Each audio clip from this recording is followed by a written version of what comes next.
تو وہاں پہ کچھ ایسی جماعت جو ہماری اسٹیبلشمنٹ کو ناپسند ہے یا ہماری حکومتی جماعت کو ناپسند ہے، تو اس کے ساتھ مل کے انہوں نے گانوں پہ ڈانس کیا۔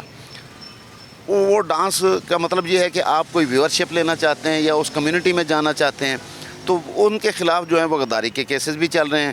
تو اس وجہ سے پھر ان کو یہ اندازہ ہو گیا کہ جی میں نے یہ جو ہے ویورشپ لینے کے لیے جو کیا ہے میرے خیال میں وہ ٹھیک نہیں ہے۔ تو وہ پھر جب گاڑی سے اترتے ہیں، عدالت کی طرف آتے ہیں، تو نعرے لگاتے ہیں پاکستان زندہ باد۔ اب آپ کے قول و فعل میں تضاد جو ہے وہ تو واضح ہو جاتا ہے۔ اب آپ کے نعروں سے بات نہیں بنے گی، بات آپ کے عمل سے بنے گی۔ بالکل جی، میں صاحب عمل سے ضرور بنے گی، لیکن ان کا یہ بھی موقف تھا کہ ان کو کوئی نوٹس نہیں ہوئے۔ حالانکہ NCCI اور FIA جو دونوں ایسے ادارے ہیں کہ پہلے تحقیقات کرتے ہیں، تحقیقات کے بعد ایویڈنس کلیکٹ کرنے کے بعد FIR دیتے ہیں۔ اب یہ اس کی FIR ہو چکی ہے، تو جن کا موقف ہے وہ عدالت میں کیسے پریزنٹ ہوگا کہ وہ انکار کر رہے ہیں کہ وہ نہ پاکستان میں تھے نہ ان کو آگاہ کیا گیا۔ دیکھیں، اس میں جو NCCI ہے اس نے نوٹس جاری ضرور کیے تھے۔ آپ کو واٹس ایپ پہ ہر چیز مل جاتی ہے، آپ دنیا کے کسی کونے میں بھی بیٹھے ہوں۔ وہ غلط کہتے ہیں کہ ان کو نوٹس نہیں ملے۔ دوسری چیز ہوتی ہے کہ بعض چیزوں کی انکوائری کی ضرورت ہوتی ہے، اس میں آپ کو ثبوت سامنے لانے پڑتے ہیں، الزام جو لگاتا ہے اس کو دینے پڑتے ہیں چیزیں کہ جی یہ کام ہوا ہے اور یہ ایویڈنس ہے۔ اس میں جو ریحان طارق صاحب کے اپنے اکاؤنٹ سے چیزیں اپلوڈ کی گئیں، اس میں پھر ضرورت نہیں رہتی کہ آپ کی انکوائری کی جائے، آپ جرم سرزد کر چکے ہیں۔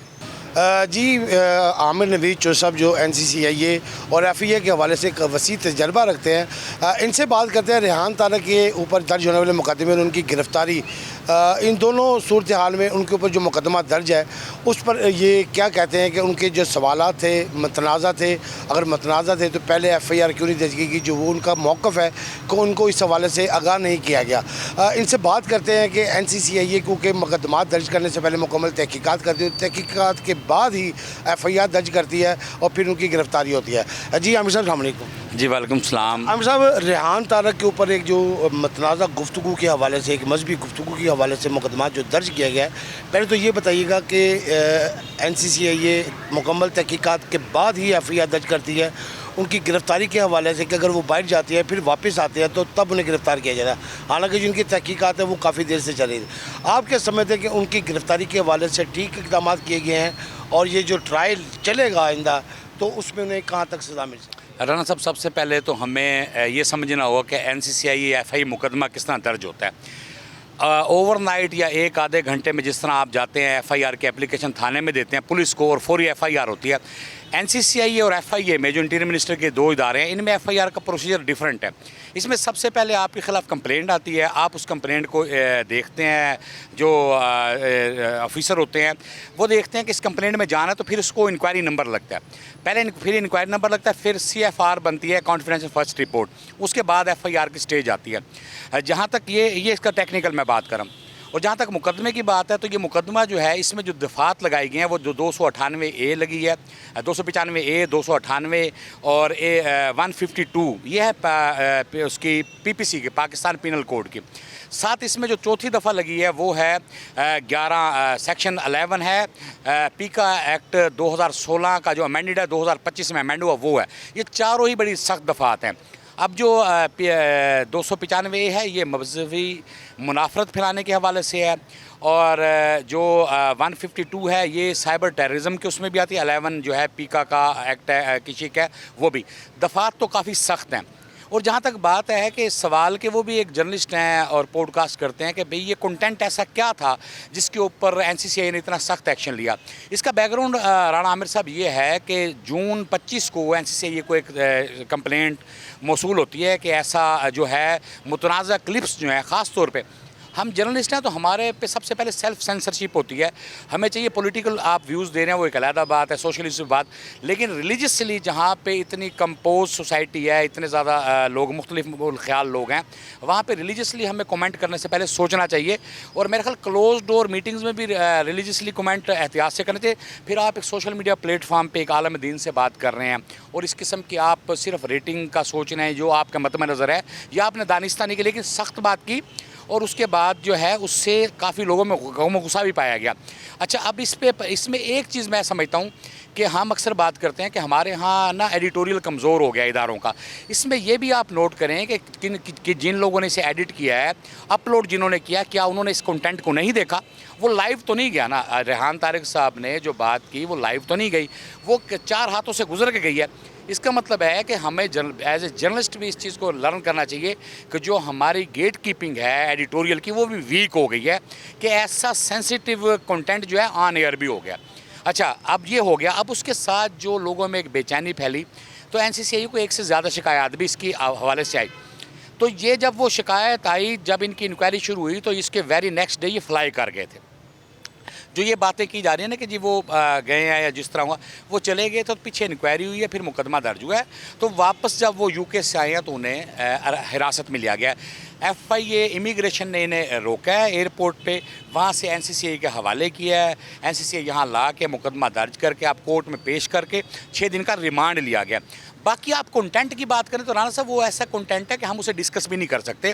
ہمارے یہاں سیکٹورلزم یا ریلیجیسلی ہمیں بہت کیئرفل رہنے کی ضرورت ہے بینگ اے جرنلسٹ. لیکن یہاں پہ انہوں نے لاپرواہی کا مظاہرہ تو کیا ہے, لیکن ساتھ ساتھ جن لوگوں نے اس کی گیٹ کیپنگ کرنی تھی اسے بھی دیکھنا چاہیے تھا. ایسا سینسیٹیو میٹر جو ہے آن ایئر سوشل میڈیا پہ نہیں جانا چاہیے تھا. اس حوالے سے کافی سنسنی پھیلی ہے اور کافی جو ہے لوگوں میں پریشانی بھی پھیلی ہے. اور یہ میں سمجھتا ہوں کہ پچھلے کچھ عرصے میں NCCI کی طرف سے دیا گیا ایک سخت پرچہ ہے. اچھا عامر صاحب, مجھے یہ بتائیے گا, اب 6 دن کا ریمانڈ ہے, ریمانڈ میں کیا چیزیں وہ حاصل کرنا چاہ رہے ہیں؟ اس میں کیا اور لوگ بھی شامل ہیں یا کوئی ایسا مواد ڈیجیٹل وہ حاصل کرنا چاہ رہے ہیں جس سے NCCI کا جو مقدمہ ہے وہ انتہائی مضبوط ہو؟ دیکھیں رانا صاحب, وہ جو کنٹینٹ ہے نا وہ ریحان صاحب کے ریلیٹڈ ہی چیز جگہ سے اپلوڈ ہوا ہے. وہ کسی تھرڈ پرسن نے شیئر تو نہیں کیا نا, انہوں نے اپلوڈ کیا ہے, شیئرنگ تو اس کے بعد ہوئی ہے. کنٹینٹ تو ہے, پرچہ مضبوط ہے, ایویڈنس بھی موجود ہے. میرا خیال ہے کہ اس میں ایویڈنس کلیکشن پہ اتنا زور لگانے کی ضرورت نہیں ہے. ریمانڈ میں یہ ہوتا ہے کہ اس کے سارے پہلوؤں کو دیکھا, جس طرح میں نے کہا نا اس کی گیٹ کیپنگ ہونی چاہیے تھی.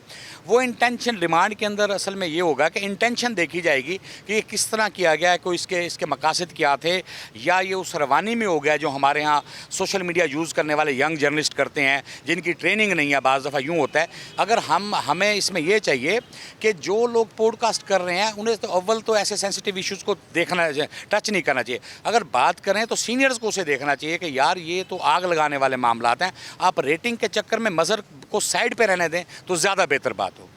آپ کیا سمجھتے ہیں کہ ان کے اوپر جو مقدمات ہے اس کا اگر ٹرائل چلتا ہے تو سزا کہاں تک ہو سکتی ہے؟ جی بالکل رانا صاحب, بڑا اچھا سا جو ان کے اوپر دفعات لگی ہیں اس میں 2 سال ہے, ایک میں 5 سال ہے اور ایک میں 7 سال ہے ان کی سزا. اور ان میں یہ 3 افینس جو ہیں وہ نان بیلیبل ہے, ایک بیلیبل افینس ہے. پاکستان پینل کوڈ کی 3 دفعات لگی ہیں, 152, 295A اور 298. تو یہ مذہبی منافرت کے حوالے سے. اور پیکا آرڈیننس 2016 جو بعد میں امینڈ ہوا ہے 2025 میں, اس کا ان کے اوپر جو شک ہے وہ 11 لگائی گئی ہے. تو ان میں سزائیں 2 سے لے کے 7 سال تک ہے, 2, 5 اور 7 سال تک. تو سخت دفعات ہیں اور نان بیلیبل زیادہ ہیں. تو اس طرح میں سمجھتا ہوں کہ یہ ان کا ٹرائل بھی تھوڑا چلے گا اور انہیں اس میں سزا ہو سکتی ہے. مجھے یہ بتائیے گا, کورٹ میں جب پیش کیا گیا عدالت میں جسمانی ریمانڈ کے لیے, تو وکلا اور ان کے جو چاہنے والے اور ریحان طارق کی جانب سے نعرے بازی کی گئی عدالت داخل ہونے تک, تو اسے آپ کسی نظر سے دیکھتے ہیں کہ اگر وہ کیا کسی جہاد سے آ رہے تھے کیا؟ رانا صاحب بڑا اچھا سوال ہے. یہ بھی وہ امیچورٹی کی علامت ہے کہ جس طرح کوئی مطلب کارنامہ سر انجام دیا ہے. ہمارا جو کراؤڈ ہے یا موب ہوتا ہے اس کی اپنی سائیکالوجی ہوتی ہے, لیکن میں سمجھتا ہوں وہاں پہ ریحان طارق صاحب کو ذرا صبر تحمل کا مظاہرہ اور میچورٹی کا ثبوت دیتے. وہ نعرے لگانے کی ضرورت ہی نہیں تھی. جس طرح کوئی اینٹی پاکستان ایکٹ کر لیا NCCI نے, بھائی ایک کمپلینٹ آئی ہے, آپ نے ایک کانڈ کیا, اس پہ NCCI نے مقدمہ درج کیا. تو جو IO لے کے گئے وہ بھی پاکستانی ہے, مسلمان ہے, وہ بھی نیک نیتی سے گئے. آپ پاکستان زندہ باد نعرہ صرف آپ یہ ہے کہ ایک ریل بن جائے گی, ایک ٹک ٹاک اچھی بن جائے گی تو میں پاکستان زندہ باد کا نعرہ, بھائی سب کے لیے پاکستان زندہ باد ہے. ایک ملزم کو یہ نعرہ لگانا زیب نہیں تھا, وہ جگہ ہی نہیں تھی آپ کو یہ حرکت کرنے کی. آپ کیا میسیج دینا چاہ رہے ہیں؟ صرف ایک فیم لینا چاہ رہے ہیں کہ یار اب میں اس میں تو میرے پہ ہو گیا تو اب میں ذرا تھوڑا سا اس پہ ہٹوں. احتیاط کی ضرورت ہے. میرا خیال ہے کہ سب خاص طور پہ جرنلسٹ ہیں جو جن کی ٹریننگ ہے, جو ایک پورے پروسیس سے گزر کے ہیں, وہ سیلف سینسرشپ کا خیال رکھتے ہیں, ایڈیٹوریل پالیسی کا. یہ جو ہمارے دوست ہیں اچانک ہی پوڈ کاسٹ شروع کر دیتے ہیں, 4 لوگوں سے بات کرتے ہیں, یہ بھول جاتے ہیں کہ یار یہ آپ کی ان ہاؤس بات نہیں ہو رہی, انڈور نہیں ہو رہی کام، جب آپ انڈور ریکارڈنگ کر رہے ہیں اس نے آؤٹ ڈور جانا ہے، آن ایئر ہونا ہے. تو ان چیزوں کا خیال رکھنا چاہیے. آپ کی کسی بھی ایک جرنلسٹ کی، کسی بھی پوڈ کاسٹر کے ایک ایکٹ ہے، ایک اس کا اشارہ ابرو جو ہے بات ہے، اس کا ایک مطلب ہوتا ہے. میرا خیال ہے یہ نعرے بازی نہیں کرنی چاہیے. عجیب سا میسج کیا اس اس کا یہ مطلب ہے کہ یہ گرفتاری میں بھی فیم حاصل کرنے کی کوشش کریں یا شہرت حاصل کرنے کے لیے یا ویوز حاصل کرنے، ہمدردی حاصل کرنے. دیکھیں رانا صاحب، ہم جج نہیں ہیں، ہم اس کے انٹینشن پہ ہم نہیں کوشچن مارک کر سکتے، لگا سکتے، لیکن ہم ایک رائے دے سکتے ہیں. لیکن وہ کوئی میچ نہیں کر رہے تھے نعرے بازی وہاں پہ، کوئی ایسا مطلب. شکریہ. امن نوید چوہدری صاحب تھے. NCCA کے حوالے سے ان کی کافی گرپ ہے اور ان کا یہ کہنا ہے کہ اگر ان کی جو سزائیں ہیں وہ 2 سال سے 7 سال تک اور سخت قوانین کے تحت ان کے اوپر جو مقدمات جو وہ درج کیے گئے ہیں، ان میں ایسے مقدمات ہیں جو نان بیلیبل ہیں. ان کے ایکٹ کے حوالے سے ان کا کہنا تھا کہ ہمارا جو پوڈ کاسٹ کرنے کے حوالے سے جو ہمارے ایتھکس ہیں ان کو نظر انداز کیا جا رہا ہے. جس کا دل چاہتا ہے، جب چاہتا ہے وہ کسی بھی حوالے سے گفتگو کر لیتے. سیاسی گفتگو کرتے تو اس کے حوالے سے کچھ بھی کہہ سکتے تھے، مگر مذہبی گفتگو کے حوالے سے ہمیں انتہائی احتیاط کرنی چاہیے. اور ایک جرنلسٹ کو ایک ضرور چاہیے کہ اگر کوئی متنازع سوال کرنا چاہتے ہیں تو اس کے آفٹر شاکس بھی انہیں پتہ ہوتے ہیں کہ اس کے رزلٹ کیا نکل سکتے ہیں. لوگوں کے جو جذبات ہیں وہ مجروح ہوئے ہیں. اس حوالے سے ان کے اوپر جو FIR درج ہونے کے بعد جو ان کی سزا ہے، جو مقدمے کے حوالے سے اگر ایویڈنس مکمل ہو جاتے ہیں اور NCCA اپنے کیس میں مضبوطی دکھاتی ہے تو اس کی سزا عمر قید ہے. ابھی تو پہلے ریمانڈ کا صورتحال چل رہی ہے. اگلے ریمانڈ کے بعد یہ اگر ملتا ہے یا نہیں ملتا، اس کیس کو کیسے منطقی انجام تک پہنچاتے ہیں، یہ آنے والے وقت میں دیکھا جائے گا. کہ ریحان طارق کے اوپر درج ہونے والا جو مقدمہ ہے اس میں وہ اپنے اوپر جو دائر مقدمہ ہے اس کو کیسے ڈیفینس کرتے ہیں، اور جو ریاست ہے وہ ایسے متنازع جو الفاظ استعمال کیے گئے اس حوالے سے کیسے اپنے استغاثے کو قائم رکھتی ہے. جی.